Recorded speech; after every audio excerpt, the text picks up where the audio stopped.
What's going on, English 12? I'm gonna turn off my fan. Okay. What's up, G period? If you're not in G period, I suggest you leave the video.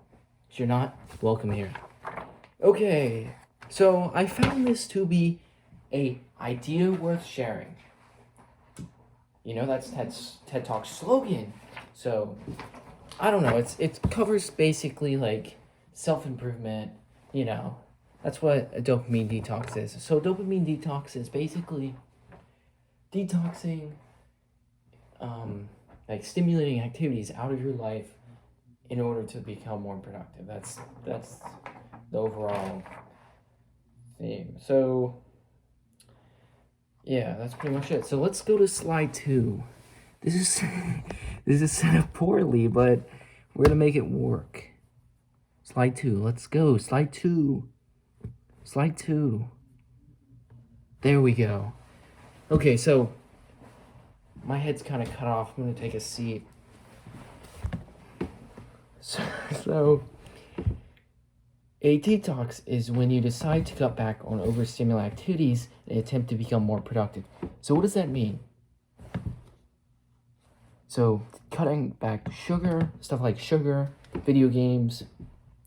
So if you cut out the highly stimulating activities, you can focus more on the less the little stimulating things, if that makes sense. The less quantitatively. I'm trying to explain this, but like if you spend less time on video games, then it makes it easier for you to spend time on your homework and productive subjects like that. Okay, I don't want to sit down, so let's stand this up. I don't care if you can see the screen. The pictures suck anyways. So slide 3.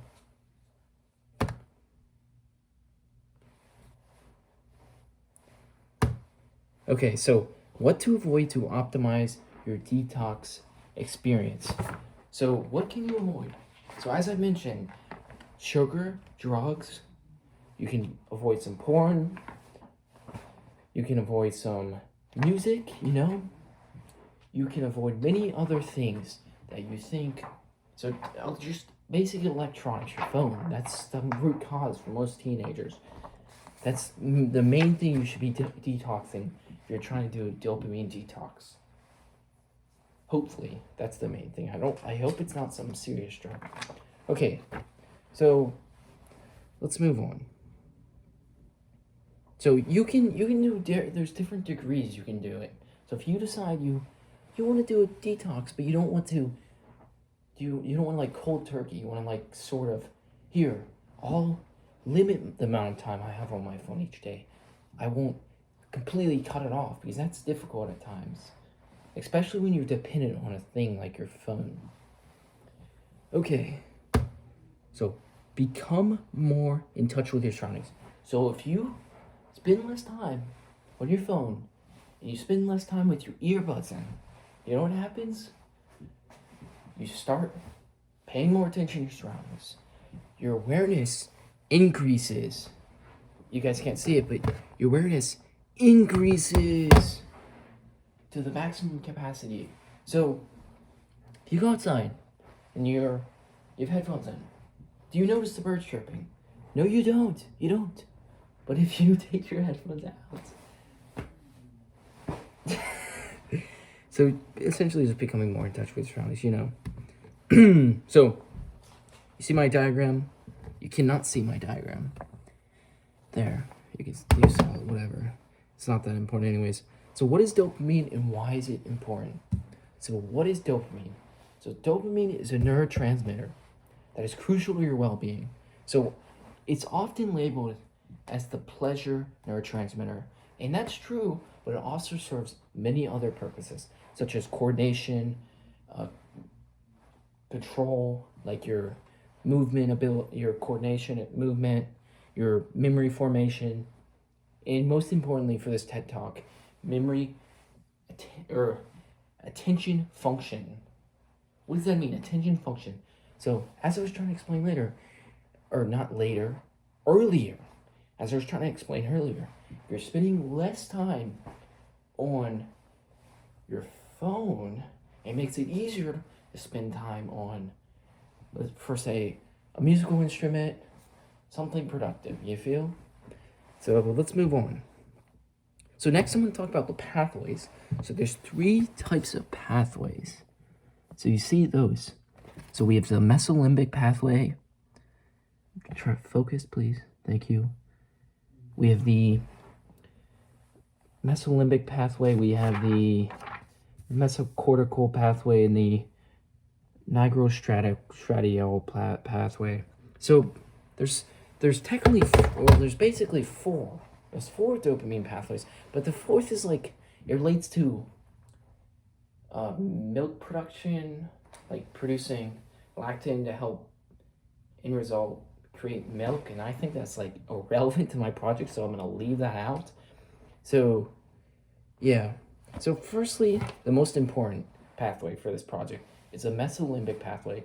So what is the mesolimbic pathway, you ask? So if you can read this, it says it's the pleasure and reward pathway. So if you're doing drugs, or you're eating, or whatever you're doing, and you're being rewarded by partaking in that's because of this pathway, which is labeled as the connection between the ventral tegmental area and the nucleus accumbens. So basically, dopamine being sent to the nucleus accumbens helps reinforce the behavior that causes the release of dopamine, further encouraging it. You understand? Further encouraging it. So it's just a pattern, and it's feeding into it. So if you're doing drugs and your body convinces itself that it's, so if you're doing meth, your body gets to the point where it convinces itself that it needs this substance in order to survive. It kicks in through the natural, I don't even know what I'm talking about, but so, what was I saying? I totally forgot my train of thought. So here, I'll just start off. So your body has this method of encouraging survival by rewarding necessary functions. So if you notice you get pleasure from urinating, and you know what that is? Because your body is encouraging it. So as I said, further encouraging it. It's further encouraging it. So urinating, you enjoy eating. If you didn't enjoy eating it, why would you want to do it? Besides becoming hungry. So why would you want to reproduce if you didn't like it? Like, there's no reason to have sex. Oh, I'm just having sex because I want to. I don't enjoy this at all. I guess to work out. I don't see any other reason besides pleasure. So the second pathway, which isn't as important to this project, but I'll still mention them, it's the mesocortical pathway. And so this is the connection between the ventral tegmental area and the prefrontal cortex. And so if you're aware of basic brain anatomy, you know the frontal lobe is responsible for decision making, right? So prefrontal cortex is deeply involved in cognition, working memory, and decision making. So when dysfunction occurs, individuals have trouble focusing. You get that? You got that? You got that? I hope you got that. Okay, and the third pathway, the nigrostriatal pathway. Let's call it that. So this is between the substantia nigra and parts of the basal ganglia. More specifically, the putamen and caudate areas. And so these are responsible for motor control. So lack of dopamine in these areas is labeled as Parkinson's disease. And so you know what Parkinson's disease is, I hope. It's just like a lack of dopamine in this pathway leads to like tremors, like you're less in control of your movement, you know? So, I totally didn't realize the slideshow turned off. Okay, so in the next slide, I'll have like the labels of the certain parts I just talked about. So here, so you have like the frontal cortex, ventral tegmental area, yeah, like the hippocampus, creating, yeah. Okay, so yeah, all the parts I described. So typically, it's a person feels happy when a signal is sent from the ventral tegmental area, which travels to the nucleus accumbens and then to the prefrontal cortex. And so this helps the brain label this undertaking as a source of pleasure and then pushes the body to repeat it. I'm stressing this because you need to change your level of dependence if you want to change your habits, if you want to have success, if you want to do the right things to succeed, if you feel. Wow, that was a struggling thought. So this pathway serves as a crucial function similar to the medulla, which prevents humans from suffocating themselves, forcing themselves to breathe. I don't know why I mentioned that, but I thought it was an interesting fact. So, I already talked about this. So a study showed that dopamine fasting from Facebook, like you're going without Facebook for a week, helps students regain 13.3 hours of their time per week. You hear what I just said? So 13.3 hours off of social media. What are they doing with that time? They're not spending it on Instagram, okay? Hopefully they're not. They're spending it learning a musical instrument, working more on their schoolwork, increasing their productivity, building good habits, you know? Building good habits. And so this also this increase in productivity led to 70% decrease in depressive symptoms. That's pretty insane, you know? So during this time, the students' motivation skyrocketed because they're not spending as much time on these stimulating areas. You understand? And because of this, they don't have social media to distract them. They can spend more time on other things. That's the premise of this. That's the premise of what I'm trying to say. So, the students expressed heightened productivity, as you might expect it from what I've said, because they wasted less time on social media. Yep. And so, let's go to slide number 8 or 9. It will load. I don't know why this doesn't work. Here. Okay, okay. Here we go. So I labeled cognitive behavioral therapy. So CBT. So what is CBT? This is basically the scientific version of a dopamine detox.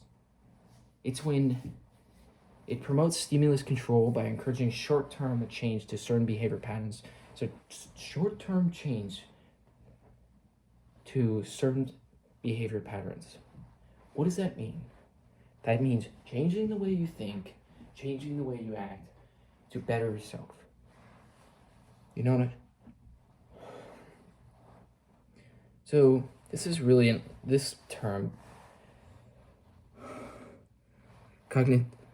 I have this feeling to sneeze, but I'm not going to sneeze. So cognitive behavioral therapy is an umbrella term for changing the way you act one step at a time towards healthier thinking habits. So when you have kind of confusing terminology like this, you can break it down. So cognition is essentially your way of obtaining and digesting information while So I define this as a therapy to improve your cognitive tendencies. You know what I mean? So here in the picture I have the thoughts, the feelings, and the behavior in a triangle. And so they're feeding off on each other. So if the thoughts create feelings, which the feelings create behavior, and the behavior reinforces the thoughts. So if you have negative thoughts, then it's gonna be an everlasting loop that leads to depression, as I mentioned earlier. So how can this help you? This can help you find motivation by doing a detox, whether it's like cold turkey detox or it's short term, I don't even know, whatever you want to do. Yeah, I know I have the best Thai game at the school. I know. But anyways, although it plays this role with the mesolimbic pathway, dopamine also plays important roles in hormone release, cognition, and movement. Since dopamine is yeah, pretty much it. So it's been 15 minutes, and I'm just trying to tell you, this is why you should consider participating in this over the summer. You should put away the phone, enjoy your surroundings, sit back, because this will also, another thing is, this will give you a chance to think. A lot of times you don't have the ability to just sit back and think and digest and coordinate your life because you're so engaged all the time. Sometimes you need to unplug and sit back and take it in, you know what I mean? You feel, brother? Okay. Yeah, I'm gonna end it here. Sorry the slideshow sucked, but you didn't really miss much. It's just a guy doing push-ups and a girl doing pull-ups. Just showing they're motivated. They're motivated. Okay. GG's.